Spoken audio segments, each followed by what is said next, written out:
Amar ma'ruf masih banyak orang suka. Yang ada orang tak suka juga. Nak ajak orang kebaikan pun tak suka. Yang buat tak suka, yang tak terima pun tak suka. Tapi setengah orang amar ma'ruf masih suka. Dia diseru untuk kebaikan pun masih suka. Nahi mungkar, itu yang susah. Orang yang nak negur pun tak sanggup. Kadang-kadang tutup mata sebelah. Kenapa kepentingan sekalipun lah. Ataupun rasa itu tak penting pun. Dan orang yang ditegur pun tak suka. Itu lebih lagi susah. Nahi mungkar lebih payah lagi. Amar ma'ruf, orang yang buat kadang suka, tak apalah, ajak orang kebaikan, ajak orang pahala, ajak orang pada perkara-perkara amal. Orang pun akan suka, tak suka pun tak apalah, kebaikan untuk diri dia. Yang ada orang terima pun baik, suka. Ajak saya pergi maulid, bagusnya. Ajak saya pergi kuliah, bagusnya. Walaupun kadang-kadang dia tidak ikut pun, tapi dia tidak marah. Sebab dia tahu orang ajak dia kebaikan. Orang ajak kebaikan. Tapi kalau nahi mungkar ni, Allah, nahi mungkar, Tuan punya, yang kita yang dalam nak menegur pendakwah ni, kadang-kadang kita tak ambil tahu, kita tak perasan pun itu mungkar. Kita tak nampak. Nombor satu yang buat kita tak buat nahi mungkar, kadang-kadang kita sendiri pun tak tahu bahawasanya itu mungkar. Kerana apa? Kita dah sangat-sangat samar. Padahal mungkar, mata kita tak nampak. Kenapa kita tak nampak mungkar? Kadang sebab terbit daripada orang yang kita sayangi ataupun orang yang kita hormati. Mungkar dia macam kita tak nampak itu mungkar. Kadang-kadang memang kita tak, kerana tak menjunjung hukum Tuhan, kita pun tak ambil kisah sama itu mungkar ke tak mungkar ke, maka pada kita macam bukan mungkar. Kadang-kadang kita tahu itu mungkar, tapi kerana daripada orang-orang tertentu, kerana nak jaga itu, nak jaga ini, kita tak nahi mungkar. Allah, kadang-kadang kita tahu dan kita rasa kita nak tegur, kita pula rasa diri kita ni tak layak nak menegur, itu mungkar. Jadilah bermacam-macam alasan itu dan ini, jadi mungkar makin berleluasa, makin berleluasa, makin berleluasa. Dan orang yang nak ditegur juganya tak terima ya. Seolah-olah kalau dia ditegur tentang kemungkaran dia itu satu aib, satu perkara yang boleh buat dia marah, satu perkara yang mencabar akan maruah dia. Tak terima, padahal mungkar itu membinasakan kau. Mungkar itu menjatuhkan kau. Mungkar itu membuat kau dalam bahaya. Tak terima pula ditegur nahi mungkar. Tak suka. Sama ada kita yang nak negur mungkar pun kita tak begitu minat. Dan orang yang ditegur akan kemungkarannya pun tak suka. Dibilang dia salah. Tak suka. Dia tegakkan benang basah setegak-tegaknya. Depan mahkamah Allah Ta'ala nanti, tegakkanlah kalau kau boleh tegakkan. Ya, tegakkanlah. Dipandang daripada berbagai angle. Sehingga orang yang mencegah mungkar itu mulanya dipandang sedang membuat mungkar. Na'udzubillah min zalik. Ya. Itulah kerana apa? Kalau kita cegah mungkar, tertutuplah pintu-pintu syaitan untuk nak mengupgradekan orang ini dari sudut derhakanya. Kalau dia buat satu mungkar, akan buat lagi mungkar, akan buat mungkar. Sampai maksimumnya lepas pada mungkar, jadi kafir. Na'udzubillah min zalik. Sebab orang kalau berluasa melakukan maksiat, ditakuti mati dalam su'ul khatimah. Na'udzubillah, itu matlamat dia. Kita pula nak menggagalkan. Syaitan tak suka. Buat amar ma'ruf, dia masih boleh. Tak apa, kau ajak ini Pak Haji pergi sembahyang, kau ajak Pak Haji ni pergi umrah, tak apalah, dia pula nak ikut. Nampaknya aku dah bilang jangan dakwah, kau nak dakwah juga. Aku bilang Pak Haji ini jangan dengar cakap kau, dia dengar juga. Pergilah kuliah, pergilah tarawih. Nanti aku tahulah nak rosakkan. Dengan riak ke, dengan ujub ke, rosaklah. Kemudian dicegah mungkar pulanya. Kenapa cegah mungkar syaitan lebih tak suka? Sebab buat amal walau sedikit beserta bersih daripada perkara-perkara dosa itu jauh lebih berkesan untuk menghampirkan kita pada Allah daripada kita buat amal banyak beserta dengan mungkar. Buat amal banyak beserta dengan dosa yang kita teruskan, ongoing dosanya, itu tak berkesan langsung dekat mendirikan diri pada Allah Ta'ala. Maka apabila mungkar itu kita tegah, bermakna orang ini dah terus mengorak langkah nak menuju Allah Ta'ala tau. Sebab tu kita akan dibintis oleh syaitan dan kuncu-kuncunya. Ya. Nahi mungkar. Sangat-sangat. Kalau kau nak jadi pendakwah yang bagus, yang boleh tenang, yang tidak kena kecam orang, yang banyak pengikutnya, amar ma'ruf saja. Tuan-tuan, mari kita baca maulid. Tuan-tuan, mari kita selawat. Tuan-tuan, tu orang masih boleh terima. Jangan kau jadi pendakwah yang nahi mungkar. Tak lama kau orang akan tak suka kau. Ustaz ni keras. Ustaz ini begini. Ustaz ini begini. Ustaz ni. Orang mula. Yang sekitaran kau pun mula akan lari. Yang jauh pun sudah memandang kau dengan serong. Kalau kau buat nahi mungkar. buat nahi mungkar. Kenapa? Mencegah, bercanggah dengan hawa nafsu dia. Dan syaitan cukup geram. Sebab kalau orang tegah mungkar, bermakna dia terus bendung yang nak mencapaikan dia kepada hampir pada Allah Ta'ala akan terpecah. Dan dia boleh selangkah menuju Allah Ta'ala. Kenapa? Benteng maksiatnya sudah dipecahkan oleh kita kalau kita dakwahkan. Begitu ya. Jadi kalau nak tengok kita punya dakwah tu macam mana, kalau kau hanya sebut tak apa, kita pun masih dakwah. Ingat, dakwah tu dua, amar ma'ruf, nahi mungkar. Tak cukup hanya amar ma'ruf saja, kena nahi mungkar. Sebutkan perkara yang salah sebagai salah, ya. Itu tanggungjawab kita. Amanah dari Allah Ta'ala, amanah untuk Rasulullah, amanah bagi ummah. Kalau kita tak sampaikan hanya kerana nak sedapkan hati dia, apatah lagi nak sedapkan diri kita. Kadang kerana nak jaga hati dia, takut orang kecil hati, takut orang tersinggung, takut orang marah. Di dunia, yaumil akhir mereka tuntut nanti. Ya Allah, aku belajar agama dengan ustaz ni, dia tahu perkara-perkara amar ma'ruf, dia tahu perkara-perkara nahi mungkar, dan sebagai ustaz dia boleh kesan kesilapan kami, tapi dia tak nak sebut pun ya Allah, hanya kerana nak jaga hati kami. Di dunia mereka minat engkau, di dunia mereka tak tinggalkan kelas engkau, di dunia mereka sokong kau, di akhirat mereka klaim kau, mereka tuntut engkau. Tak boleh tidak, itu tidak amanah. Cakap. Tak semestinya kalau kita cakap saja orang terus anti kita.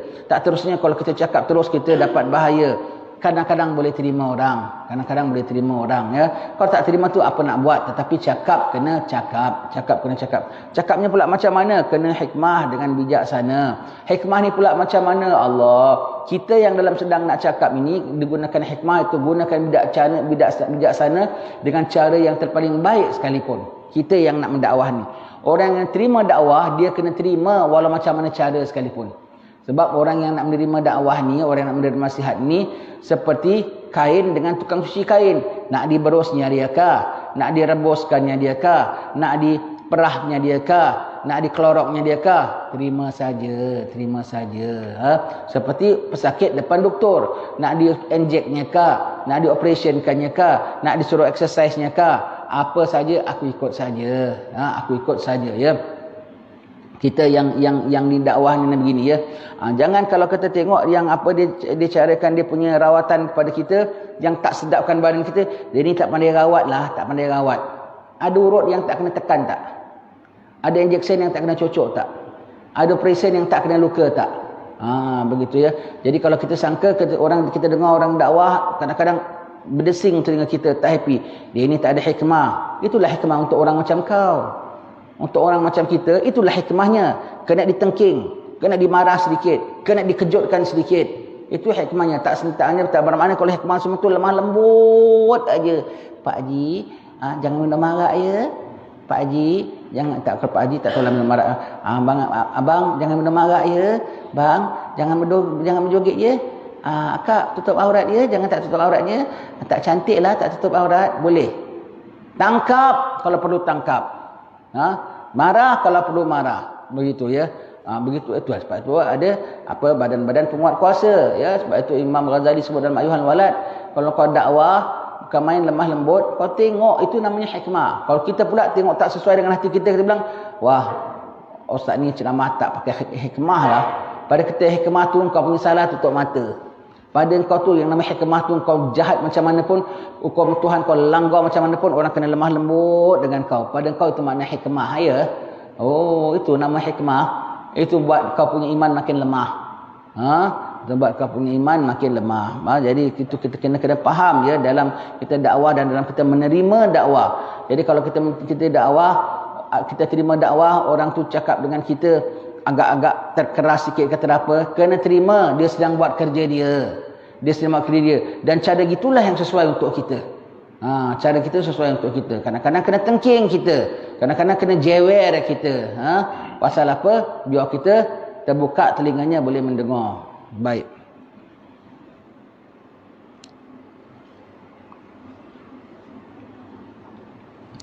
Sabda Rasulullah sallallahu alaihi wasallam, man ra'a minkum munkaran falyughayyirhu biyadihi, fa in lam yastati' fa bilisanihi, fa in lam yastati' fa bi qalbihi, wa dzalika adhaful iman. Artinya, siapa yang menyaksikan suatu mungkar, maka hendaklah ia mengubahnya dengan tangannya. Jika tiada kuasa, maka dengan lisannya. Jika tiada kuasa juga, maka dengan hatinya. Dan yang demikian itu adalah selemah-lemah iman. Subhanallah, ini hadis Nabi SAW, perintah ya, wajib kita lakukan. Siapa di kalangan kamu, iaitu tak kira siapa ya, menjadi wajib bagi setiap yang kita yang melihat. Ra'a, man ra'a, siapa yang nampak. Mana tak nampak, tak jangan dikorek-korek.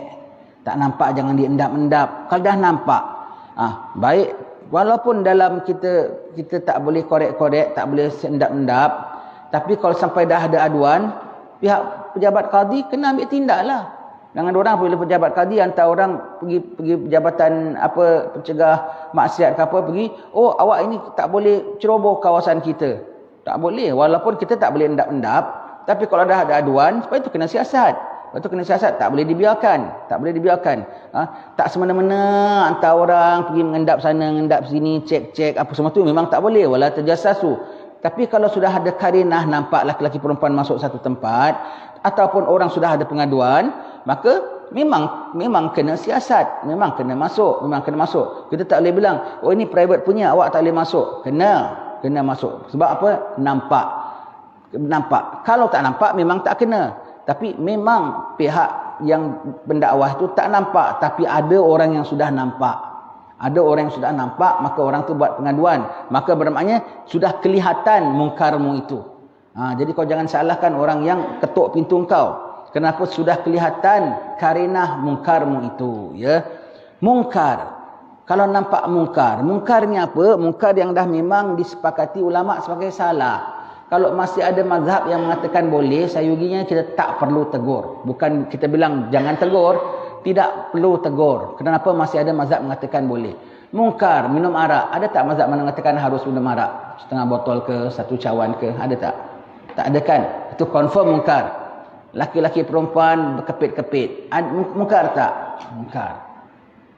Maghrib-maghrib orang kat kedai tom yam duduk makan. Itu mungkar tak? Belum mungkar. Habis maghrib-maghrib macam mana? Mungkin dia orang musafir di jamaah takhir.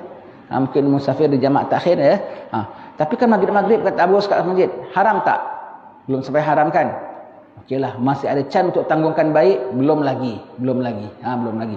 Kecuali anak kita kita tahu dia bukan orang musafir. Ponaan kita tahu tu dia bukan orang musafir. Dan dia nak kena sembahyang. Dan dia suka lalai. Itu lain.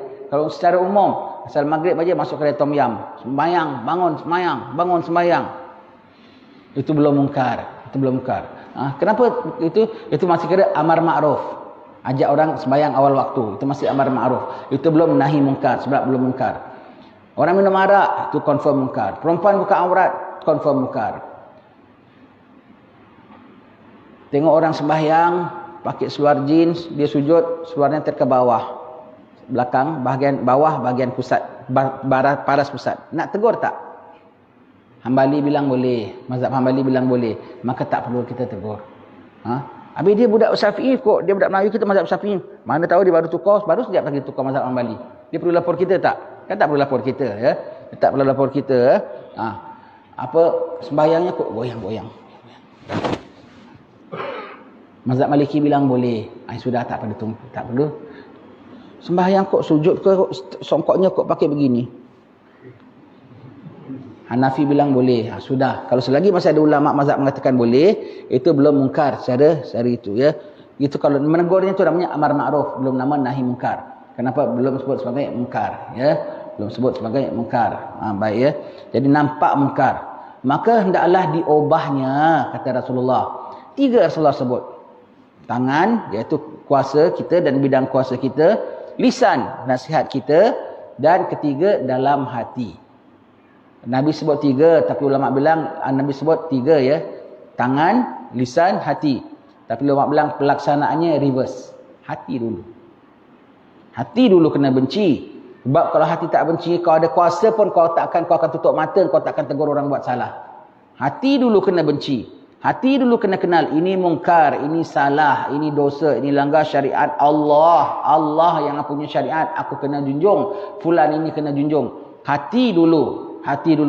tahu ini salah, ini tak betul. Hati dulu tak suka perintah Allah dilanggar. Hati dulu tak suka orang biadab terhadap Allah Subhanahu Wa Taala. Hati dulu.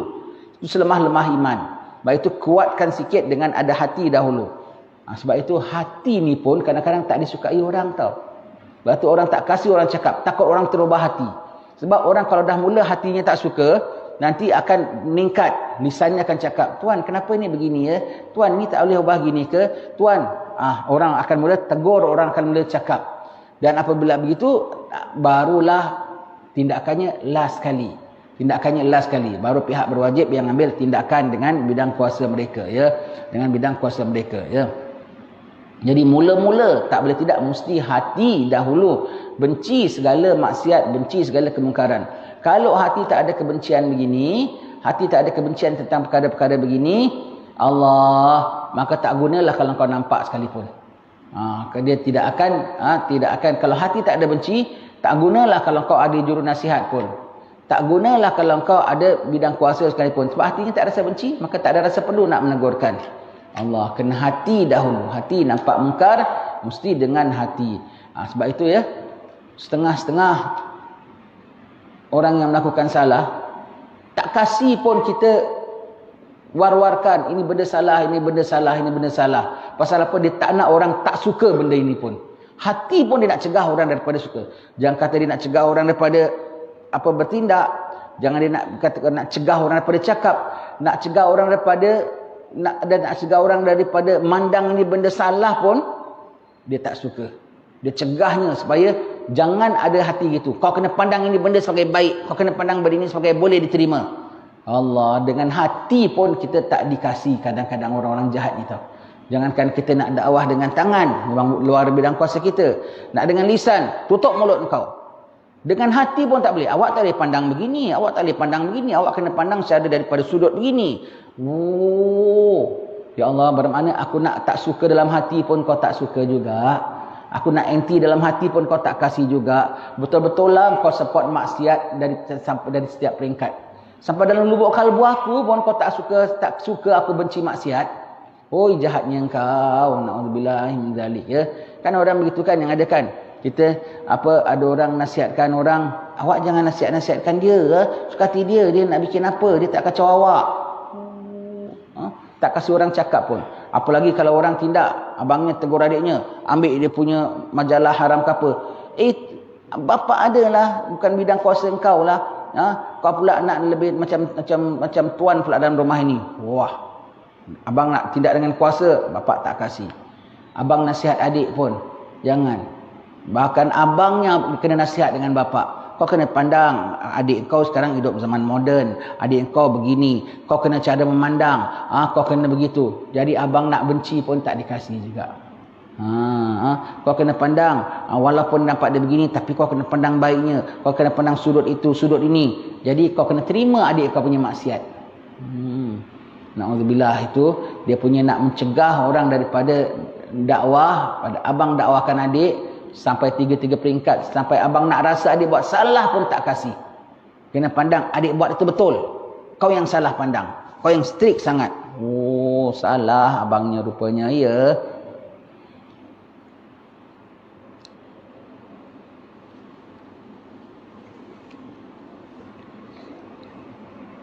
Kau nak pertahankan orang salah.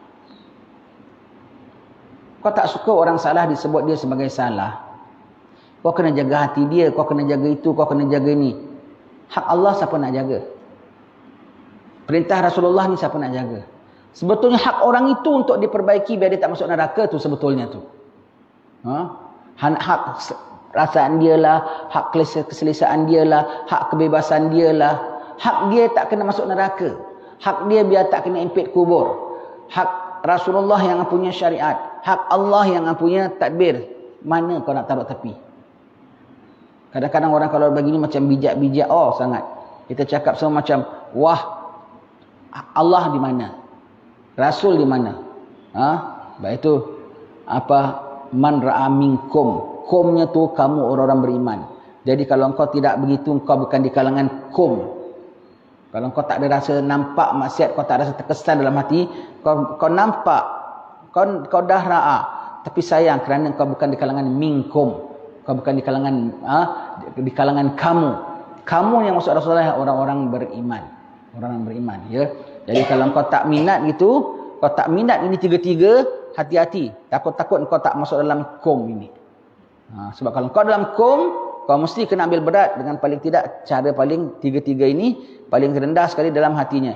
Tapi kalau dalam hati pun kau tak kasih juga, nampaknya kau macam dari awal-awalnya kau bilang tak ra'a tu nampak. Bermakna kalau kau tak ra'a, mungkin kau dalam minkum. Kalau kau ra'a tapi kau tak suka, bermakna kau bukan di kalangan minkum.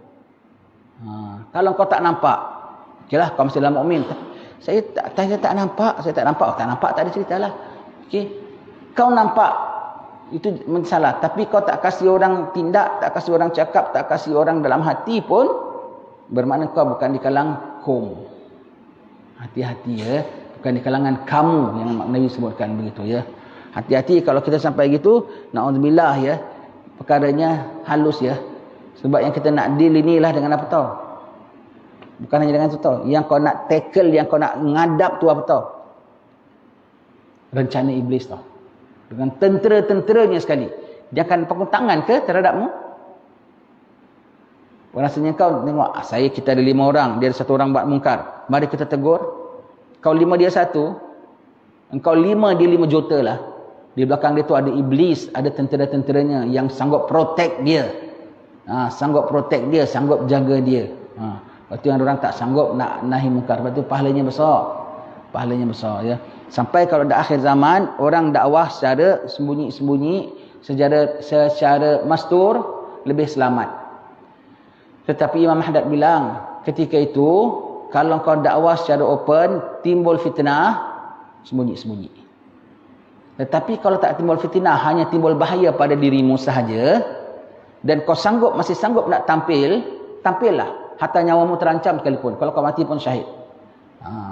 Cuma diringankan, diharuskan untuk secara senyap-senyap. Tidak secara open. Diharuskan. Kecuali timbul fitnah. Timbul fitnah iaitu tengkarah dalam sesama umat Islam. Elakkan.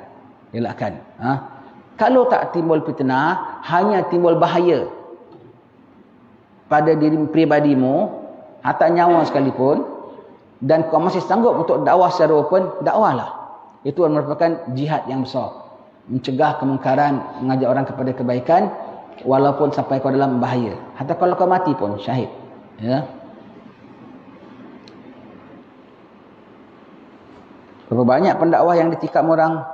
Berapa banyak pendakwah yang dibom orang. Syekh Buti itu ditikam orang. Ulama-ulama berapa banyak yang ditikam orang, ditembak orang.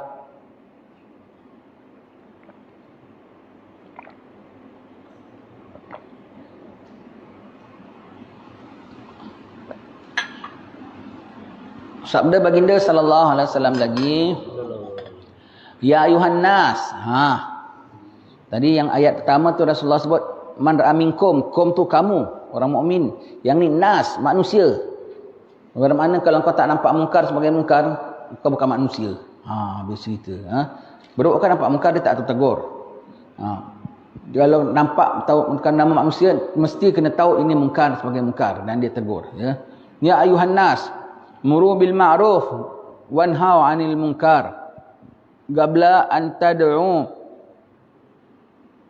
fala yustajabu lakum wa qabla an tastaghfiru fala yughfaru lakum.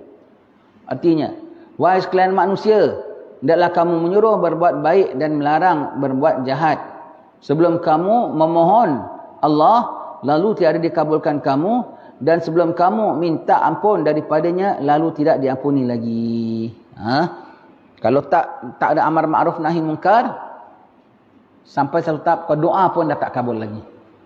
Doa pun tak kabul lagi. Sebab Allah punya suruh kau tak ikut. Allah punya syariat kau tak tegakkan. Pelagi tu kau punya minta saja kau nak Allah Ta'ala tunaikan. Allah Ta'ala tak tunaikan. Minta ampun pun dah tak terampun lagi.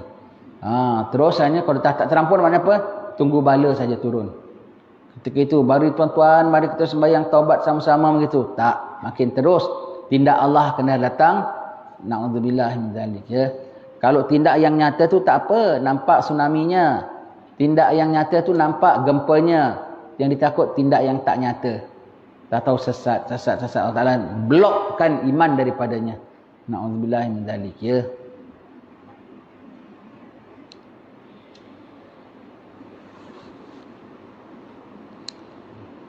Sesungguhnya menyuruh buat baik dan melarang berbuat jahat itu tiada menolak rezeki ataupun mendekatkan ajal. Betul. Yang ada orang takut nak amar ma'ruf nahi mungkar, nanti orang potong tutup pintu rezekinya. Aku tegur-tegur nanti aku tak dapat naik pangkat. Aku tegur-tegur nanti orang tak kasih aku salaman. Rezeki kau bukan kerana kau nahi mungkar, amar ma'ruf lah. Dan aku banyak dakwah nanti aku boleh kena tikam orang lah. Kalau kau memang nak mati, kau terkena paku pun boleh matilah. Begitu. Jadi kadang orang takut nak nahi mungkar, amar ma'ruf, takut nanti dia dapat bahaya. Takut bahaya tak bahaya kau dari sisi Allah Taala. Sudah. Paling banyak orang boleh buat, dia tikam kau mati. Dia tak tikam kau pun kau satu hari kau mati juga. Ya. Macam seolah-olah kalau dia dakwah saja habislah hidup dia. Dia dakwah saja teruklah dia. Dia dakwah saja boleh terancam nyawa dia. Itu takut-takutkan syaitan tau. Takut-takutkan syaitan. Tapi kita kena tiruk bahaya kita juga. Kita kena pandai tengok juga ada masalahnya. Kalau sampai terjejas kepentingan diri, kalau semua nak jaga kepentingan diri, nak jagakan keselamatan diri, nak jagakan kita punya nak jagakan kita punya kesejahteraan, bagaimana dengan orang tu punya kesejahteraan? Dan siapa bilang kalau kau dakwah aja terus tak sejahtera? Siapa bilang kalau kau dakwah aja terus keadaan diri kau akan jadi teruk? Siapa bilang? Itu bisikan syaitan untuk nak cegah kau daripada dakwah, ya. Dan sungguhnya para pendeta dari kaum Yahudi serta para rahib, iaitu padri daripada kaum Nasrani, apabila mereka meninggalkan menyuruh berbuat baik dan melarang berbuat jahat, maka Allah Ta'ala telah melaknati mereka atas lisan Nabi-Nabi mereka. Lalu sesudah itu balak pun turun merata ke atas mereka sekalian. Lepas tu mereka minta hidayat, tak dapat hidayat lagi. Mereka minta Tuhan bela mereka, Tuhan tak bela. Sampai akhir zaman. Sampai akhir zaman, ya. Mereka tak dapat Nabi, mereka tak dapat, ada Nabi pun mereka tak nak ikut Nabi tu. Allah Ta'ala tak beri hidayat, tak dapat, ya. Sabda Rasulullah sallallahu alaihi wasallam lagi, afdalul jihadi kalimatu haqqin inda sultanin jair. Artinya, jihad yang utama, jihad yang paling afdal, ya, yang paling utama ialah mengucap satu kalimat yang benar, iaitu mengingatkan perkara yang betul di hadapan pemerintah yang zalim. Masya-Allah. Timon menasihatkan Derian, wahai Derian, janganlah kau begini. Pasti kena golek tak? Pasti kena golek. Mati Timon tu. Luka Timon tu. Digolek pun luka, menggolek pun luka. Berani Timon ini nak menghadap Durian, pasti kena golek, pasti luka. Sampai kena lenyek sekalipun. Timon itu sedang melakukan jihad. Begitu, ya. Begitu. Yang ditakuti Durian tak berani tegur Timon. Alamak, itu lagi tak bagus. Timon pun patutnya sanggup tegur Durian. Yang paling tak bagus kalau Durian pun tak sanggup nak membetulkan Timon. Timon pasti ikut, ya. Kan untung kalau kau Durian gunakan keduriananmu itu untuk membetulkan akan Timon yang tak betul. Tapi kalau Durian yang tak betul, Timon sanggup, Timon tak wajib. Kalau Durian yang tak betul, Timon tidak wajib membetulkan Durian. Sebab bahayanya sangat besar. Tapi kalau Timon sanggup tampil, jihad paling afdal, kata Rasulullah sallallahu alaihi wasallam, ya. Ketika baginda ditanya siapakah manusia yang utama, jawab baginda, atqahum lirab wa awsaluhum lirrahim wa amurhum bil ma'ruf wa anhahum anil munkar. Artinya, siapa orang yang lebih utama? Nabi jawab, orang yang lebih takwanya kepada Tuhan, sangat suka memperhubungkan silaturahim. Tu jalinan antara Allah dan hubungan hablum minallah, kemudian hablum minan nas, kemudian bergiat menyuruh berbuat baik dan melarang berbuat jahat. Bukan bergiat, ya. Iaitu apa?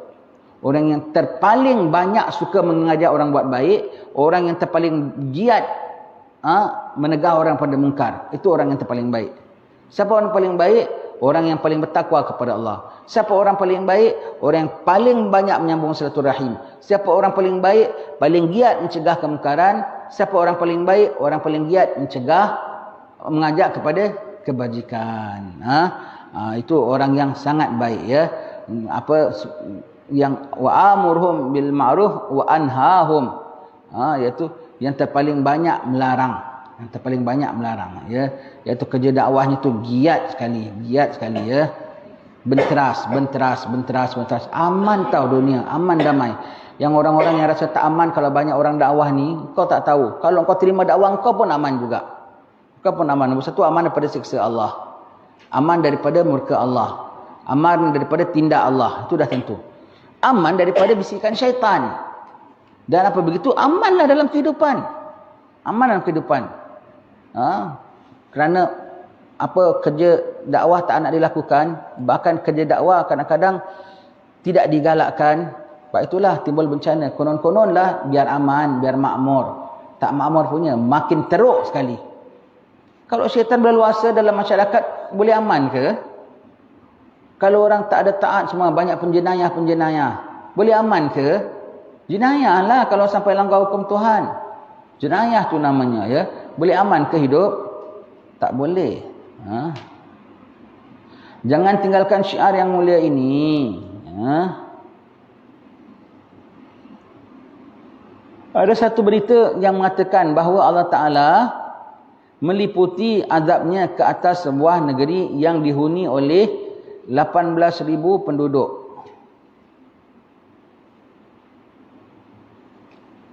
Amalan mereka baik-baik belaka,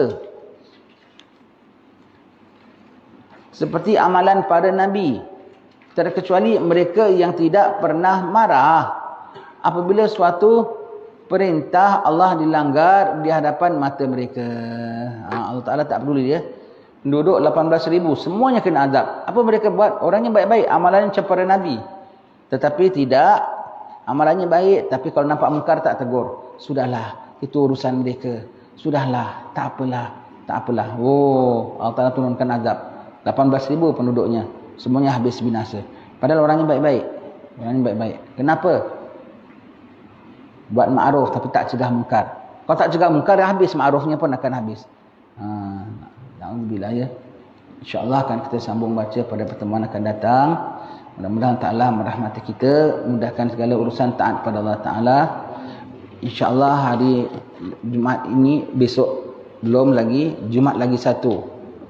Dah malamnya tu baca doa awal tahun, ya. Dah nak masuk malam awal Muharram. Subhanallah, satu musim ke satu musim. Ingat, bulan Muharram itu, ini bulan haji, kita masih dalam seminggu lagi. Bulan haram juga bulan haji ni. Masih banyak ibadat, banyakkan puasa sunat, banyakkan baca Quran. Kemudian lepas tu kita akan masuk bulan Muharram. Bulan Muharram juga bulan besar. Bulan Muharram kegiatannya tu 1 Muharram. Dan kemudian kegiatannya lagi 10 hari bulan Muharram. Puasanya 9, 10. Yang muakkad tambah lagi 11 sebagai ihtiyat. Jadi begitu dalam bulan Muharram ini kita dah diambang 1 bulan besar. Nanti lepas bulan Muharram, bulan Safar. Lepas bulan Safar dah masuk bulan Maulid lagi. Lepas bulan Maulid 4 bulan, masuk Ramadan lagi. Begitulah. Bulannya akan putar. Kitanya jumpa ke tidak, tak tahu. Dan kalau jumpa dalam keadaan bagaimana, tak tahu. Serah saja pada Allah Ta'ala. Wallahu a'lam bissawab. Alhamdulillah Rabbil Alamin.